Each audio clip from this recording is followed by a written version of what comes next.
Hey guys, and welcome back to another video.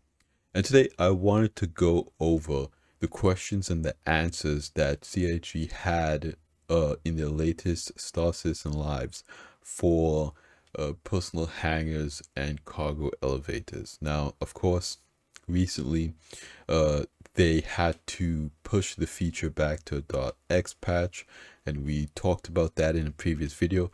I will leave that video linked in the description below if you guys want to check that out. It was a pretty good video.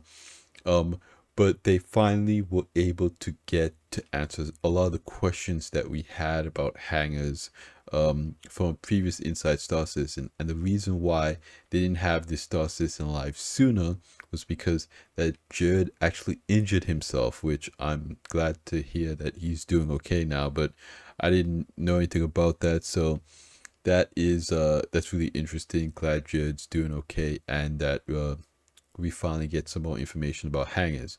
Now, I didn't really have a background for today's episode, and I know a lot of you guys just listen to this as like a podcast when you're driving or whatnot. So I just have a picture of the galaxy up behind me so you guys can enjoy this cool picture, this nice close-up of the galaxy, while we kind of go over some of these questions and answers. Okay, now here are the talking points to start off. We're just going to run through the questions. I'm going to kind of give my 2 cents. We'll hear the answers to these questions and kind of see if they answered all the questions that I had about this feature. So let's just get right into it.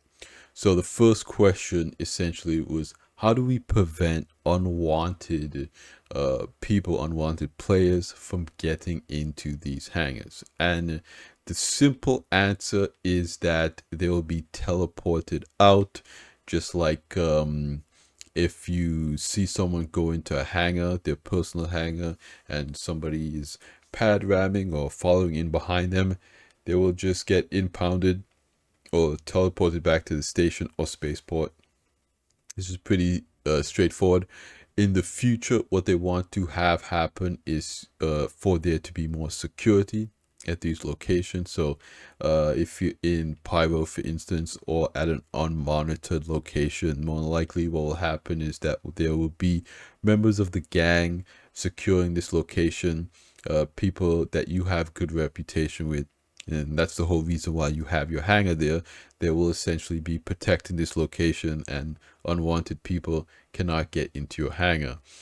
Again, the teleporting thing is kind of like a band-aid. It is a tier 0 implementation. It is what we will be getting when the feature lands, but not what will be there when the game is released. So yeah, they're still working on that. The second question is, what about group members or party members? Okay, so if you're in a group, if you're in a party with someone, they will have access to your hangar, and they will have access to their inventory. So if they go to an item bank, or if they go to the freight elevator or ship elevator, they will be able to access their things from your hangar if you're in a party.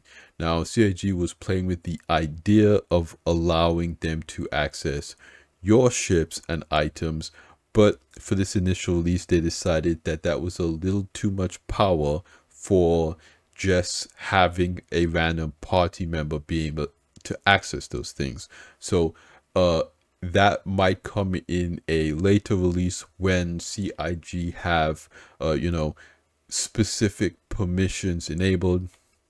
Let's say you assign a player to be a member of your security in your org, so this player has access to certain things.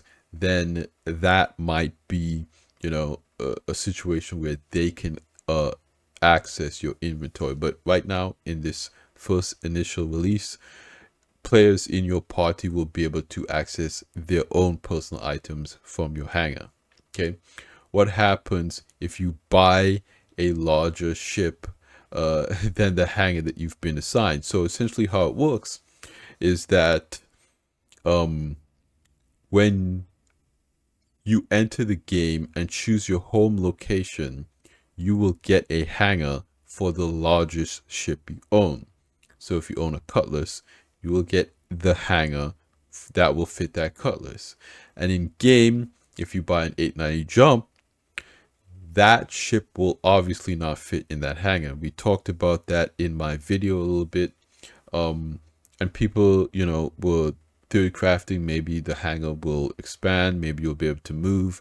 No. So what will happen is that you will receive a public hangar for your new ship. This includes ships that you buy with real money. So at the time of 323, when you choose your home location, you will get a hangar for the largest ship you own. If you buy a larger ship than that with real money or in-game money, you will get a public hangar. Okay. This is very interesting, but I think it is a limitation of 323. In the future, what CIG wants to do is obviously enable you to upgrade that hangar, so you'll be able to get a larger hangar, get a hangar at a different location. I don't know if CIG plans on doing anything about the hangars attached to ships situation. And this was something that I talked about in my video. I said that, hey, I have 7 ships. Each of these ships comes with hangars. What I assumed would happen, okay, is that each of those hangars would be sized according to the ships that they relate to. So for instance, I have an Avenger, okay, that comes with a hangar. I assume that that would be a small hangar. And then I have a Polaris. I assumed that would be a large hangar, okay. CIG hasn't spoken to how that system would work. Basically what they're saying is that there will be upgrades and you will be able to rent hangars. Now, with the upgraded hangars, again, my question kind of becomes, does that have anything to do with our account hangars, or is that a separate thing? Because again, the way our account hangars work in my head, again, this is just my assumption, is that they're sized in relation to the ship that they're attached to. But if it's one of those things where, okay, maybe, and again, this is just theory crafting, this is just me throwing out ideas, maybe it's a situation where you have a hangar allocation. So let's say you have 7 ships, you can pick from various locations. This is the feature that we're talking about here, not the current implementation. The current implementation, you can only have 1. But let's say in the future, you can have multiple. So there are LEO points, there are Lagrange points, there are asteroid hangars, there are, let's throw crazy stuff out there. Let's say there's personal space stations, whatever. You think about these locations being able to have hangars at them, and CIG has said that yes, all of these locations that have hangars will be able to have personal hangars. So in the future, we will be able to have personal hangars at these locations, just not in the first implementation. So let's say I have 7 hangar allocation slots. I can pick from any one of these locations and choose what size hangar that is. Again, because of the hangar sizes and size differences, I'm assuming that's going to be the case. Again, CIG hasn't said that outright. I'm just assuming that's the case, is that you have a hangar allocation with your ship, and that gives you a slot. You can choose any location in the game where personal hangars can be owned, and then you choose what size hangar you want, and you receive that. Okay. Again, That's just my assumptions. That's just what I think might happen. CAG hasn't said anything about it, but that was one of the major questions I had from that video that still didn't get answered in this video. So I figured I'd just go over that here. Okay. How many hangars can a player have, and can they change the location of them? Again, we kind of sort of answered that. You can only have one, and CAG has not decided yet if you will be able to change the location. They're still discussing if that's something that they want the players to be able to do. Okay, are there any plans to allow personal hangars that are not at major landing zones? Again, we kind of already talked about that. Yes, in the future, they want you to be able to have a hangar at any location where there are hangars. Okay. How are you going to make finding party members hangars not a scrolling contest in the elevator if you're in a large party? Essentially, CIG said that you'll only see party members that have their home location set to that location. So if you are on Microtech and your party member is also on Microtech, then you will see their hangar and your hangar. If your party member has their home location on Houston, you will not see their hangar.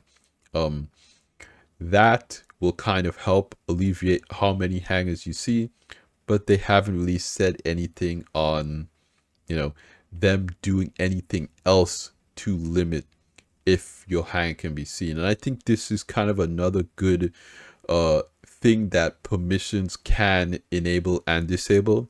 So for instance, you can choose if you want your party members to see your hangar in that list, or you might be able to choose if you want to see other party members' hangars in that list. And that's something that CIG might be able to enable with permissions. Again, I'm not a coder, I don't work at CIG, I don't know for sure, but that might be a good solution. If you're in a big org and you have many members, you only really need to see one or two people's hangars. Maybe that's something that they might allow in the future. That's kind of what people have been suggesting. Okay. Is there any occupancy limit to the personal hangars? According to CIG, there is not. I know a lot of people have been saying that, guess this means we can have hangar parties, turn our hangars into nightclubs. I know a lot of people are going to do that. CIG said that you are going to be able to decorate these hangars. They are building in assets like couches and different furniture that you'll be able to use to decorate the hangars with. So people might throw some couches and different things around the hangar to make it more homey and invite their friends over for hangar parties. Again, they've said no limits to how many people. If it fits, it sits. Okay. If a player is inside their ship and inside their personal hangar and they log out from their ship, where do they wake up? Okay, so right now they will wake up in their hab. If you're at your home location, no matter where you are at that home location where you log out, you will wake up in your hab. That's how it works now, and that's how it will work when we get hangars. Can we equip weapons in our personal hangar despite green zones? The answer is yes. You just won't be able to fire them or raise them to point them at someone else. Again, that is kind of like how it is now. We can equip weapons in green zones now, and so that won't change. What does all this mean for our OG hangar flare items? Can we use them to decorate our personal hangars? In the future, yes. What CIG said is that a lot of these assets, they were built with different code and proprietary stuff in mind, I'm assuming. So they need to be cleaned up, they need to be reworked. Like the calendar displays what date it is in 2014. A lot of people are saying that the jukebox enabled you to upload mp3s or different things like that to play on it. Obviously, because of copyrighted music and different laws, that might be difficult to do moving forward. So they're going to rework a lot of those items so they work with the way the game is now. But right now, the only hangar items, things that you'll be able to decorate your hangars with, will be new items. So the old hangar flare won't work, but there will be new items, new decorations that you'll be able to use. Okay. How does manual or auto loading work at outposts, scrapyards, on non-hangar specific locations? What CIG has basically said here is that these locations will be manual, and we kind of saw this in that little sneak peek picture, that there is a little cargo elevator at the corner of the landing pad. You will go to that location and you will put the boxes on that elevator to sell them, and the boxes will come up when you purchase them. So instead of magically appearing in your ship when you buy and sell at outposts, you will use those smaller elevators, and the quantities will be in relation to the size of the location. So if you go to a distribution center, obviously you will be able to move tons of boxes. If you go to a small outpost, it will be smaller quantities for smaller ships. And again, I think that makes sense. If you are interested in auto loading only, that will more than likely be those larger quantities where you can have a dock worker load it and unload it for you. But if you're dealing with 5 and 6 SCU, that's something that you'll have to do yourself, and it's something that will be a lot easier to do yourself because it's a lot less cargo to move. Okay, is the mass of cargo still planned to affect ship performance? And the answer is yes, but it will not in the initial release. I believe they said they can do it if it's on the cargo grid, but if it's off the cargo grid, it doesn't get calculated. So they're working on something to make that experience more cohesive, so everything is counted in the weight. Eventually, we will be able to attach almost anything to the cargo grid. How is this progress growing? They're still working on it. I know that what they showed was, vehicles and different things being attached to the cargo grid of the hull C. That implementation will not be in 3.23. Okay. Will you be able to attach a spacesuit to the cargo grid? This is kind of the same question. But yes, you will be able to, because helmets, armor, undersuits, that stuff, it comes into the wool as a box, and you will be able to attach boxes to the cargo grid. Okay. Is there any future at all whatsoever for cargo decks? And I know a lot of people, they want the cargo decks of space stations and whatnot to be more integrated into what you do in the game with missions and whatnot. Right now, no, in 3.23, cargo decks will not play a part in this new thing. I think that, what CIG can do is maybe put mission givers or some kind of dispatcher at this location. So perhaps there is some more high valuable trade route that you can take and that you can do to, as you work up in the ranks in the reputation progression of cargo hauling, you go to this dispatcher to get your route for the day, that type of thing. And that these are very high valuable routes. So it's not something that they want to broadcast to your mobiGlas, because maybe some, pirates might be listening into that information to try to intercept the cargo. So just so it's completely secure, you do have to go to the physical location, to the cargo deck, to get the mission. And I think doing little things like that would make cargo decks more important. But again, not even I have that many ideas of what CIG can do with these locations. I know what a lot of people thought would happen is that, maybe in some physicalized way, that the docking collar for ships like the Hull C would be at these locations. So you would go to these locations if you are trading with one of those cargo container ships like the Hull C and larger. Right now, there are no plans for that. So the next one is what happens if we bring contraband or stolen goods back to our personal hangars. And what CIG has essentially said here is that nothing will happen with those items, but if you try to sell them, you will get a fine.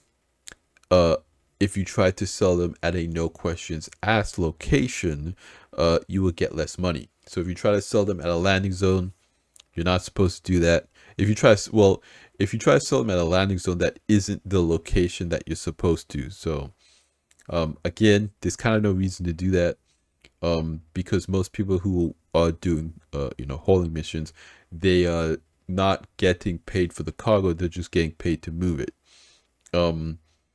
Now, there's an idea that, okay, if you take this cargo mission and you get the cargo itself will be more valuable than what you're getting paid.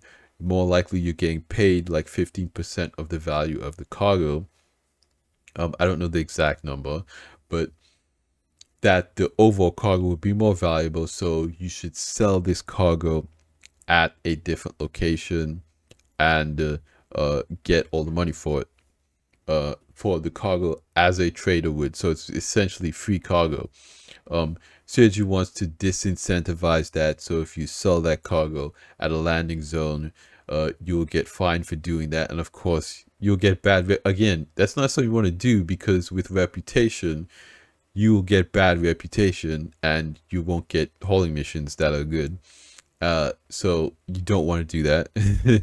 And then if you sell the no questions asked location, you will get less money. I don't know how much they haven't revealed the metrics exactly. Of course, that's something that the economy team is working on.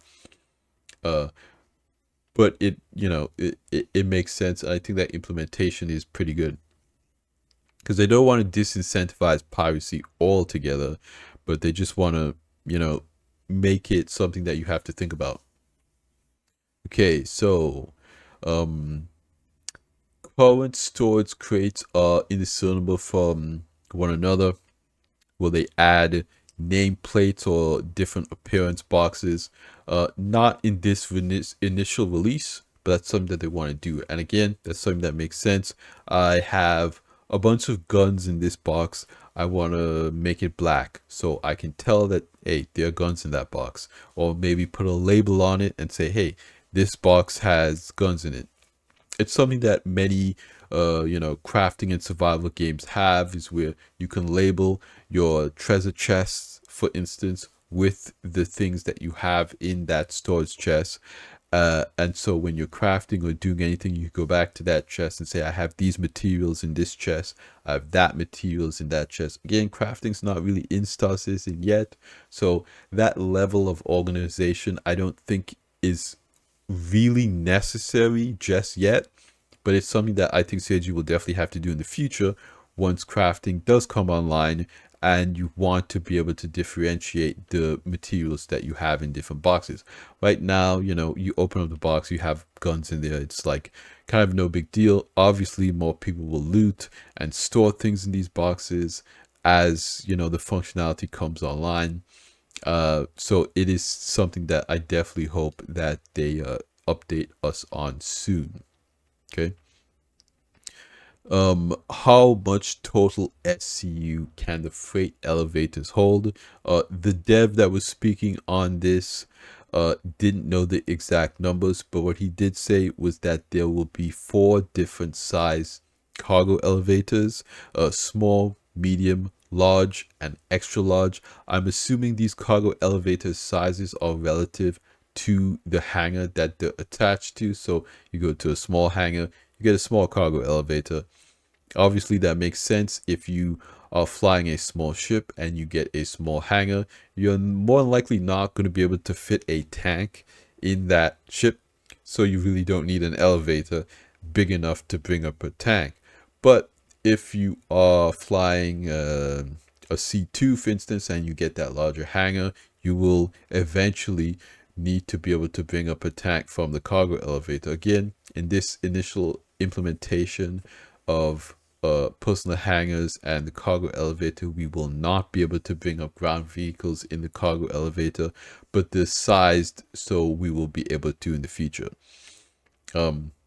So yeah, larger hangars will have larger cargo elevators, and smaller hangars will more likely have smaller cargo elevators. Okay. Will we be able to call up multiple vehicles simultaneously on a single vehicle lift? Okay, so the answer to that is no, but maybe in the future. And what I kind of said about this is that the possibility of calling up 2 ships on the elevator is something that CIG should look into. And the reason why I kind of had that interpretation was because a lot of people kind of were hoping for the ability to have ship-in-ship spawning. So that's essentially where you have a ship like the Carrack, and in the vehicle list you auto equip a Pisces in the hangar. Or let's say you have a C2, you spawn the C2 with the tank in it instead of calling it up on the elevator. So the way CIG will have it is that smaller vehicles, you call up the elevator and you call up a single ship from the ship elevator. Now, there's always been kind of a weird way they do that, because you can spawn the constellation with the Archimedes attached to it. So I don't know entirely why snub fighters can't be equipped with a ship and called at the same time when the constellation can be delivered like that. Now, the constellation and the Archimedes have a kind of special relationship because there is a specific mechanic attached to the way that the parasite ship is attached to the constellation. So it might be represented in the game files as a single ship or something like that, that kind of makes it like this loophole where the ship spawning system can spawn them together. But again, a lot of players hope that in the future we can automatically spawn ships in ships. Now, at the end of the day, what you can do is call up a ship from the elevator, move it to the side, then call up the main ship, and then park that ship inside the main ship. And I think if CIG made a garage area in the hangar where you could park that ship while you spawn up your main ship, I think that would be very useful. Because if you look around hangars, there's just kind of like a lot of unnecessary space where, there's like set dressings for, ship repairs and all this kind of stuff. You have the entrance where you come in from the elevators, you have the med bay, and then again, you have just a lot of set dressing areas around the hangars. If they cleared out one of those areas so we can park our ships or ground vehicles in there while we call up the main ship, that would be much appreciated. If you guys are seeing this video, if any devs are watching this video, that is my suggestion. Clear out one of those areas so we have more space to park our snub fighters while we call up our main ship. Okay. Is there any other location besides the personal hangars where the ship lifts are being used to deliver vehicles to you? And the answer to that is no. This is something that I think CIG should consider, because if you look at outposts that are in the open, right now when you spawn a vehicle or ship in, they kind of just teleport in. I feel like if you make those landing pads the same doors that you have in hangars, and the ship come up out of the ground from that landing pad area, I think it would be a little bit more immersive and you won't have ships just popping in. But again, that's something that will not be in this current implementation, but it's something that I think they might be able to think about. Okay, is there any other location besides personal hangars? Okay, we just went over that. Okay, the last question here was just kind of a very Jared question. Hypothetically, if you go out and you capture a animal in the wild, an NPC, will that NPC wildlife persist in your hangar? The devs says more than likely they will. Um, this is a persistent location and it follows the same system that your ships follow. So anything that you store on your ships that stay there, the same mechanic will work for the hangars. So that's everything that they went over in the Q&A. I think we got a lot of valuable information from it. I think it was a really good Q&A, great episode of Star Citizen Live. I'm glad that Jared is feeling better. But yeah, what do you guys think of personal hangars? I'm glad that they delayed it. I want them to make it good. The Some of the things that held them up is the UI for the elevators and the item banks. And of course stability. Stability is one of the biggest issues with 323, but they have been updating it with new patches and it is getting a lot better. So hopefully they make good progress on that and the game is stable enough, because the interaction system and spawning ships, those are the two most critical parts of this game. If those two systems don't work, the game is unplayable, and those two systems are systems that they're updating in 323. So hopefully they figure that out soon and we get back to playing and showing you guys cool gameplay. So that's going to be it for me here today, you guys. Thanks for hanging out with me again. I know this was just kind of a talking video. A lot more videos coming out about 323. It is a big update even without this stuff coming in the initial release. So there's a lot to be excited about. Let me know what you guys think in the comments down below about all this stuff. I love hearing from you guys. And like I always say at the end of these videos, you guys, like the video if you liked it, subscribe if you want to see more, and I will see you guys in the next one. Salute.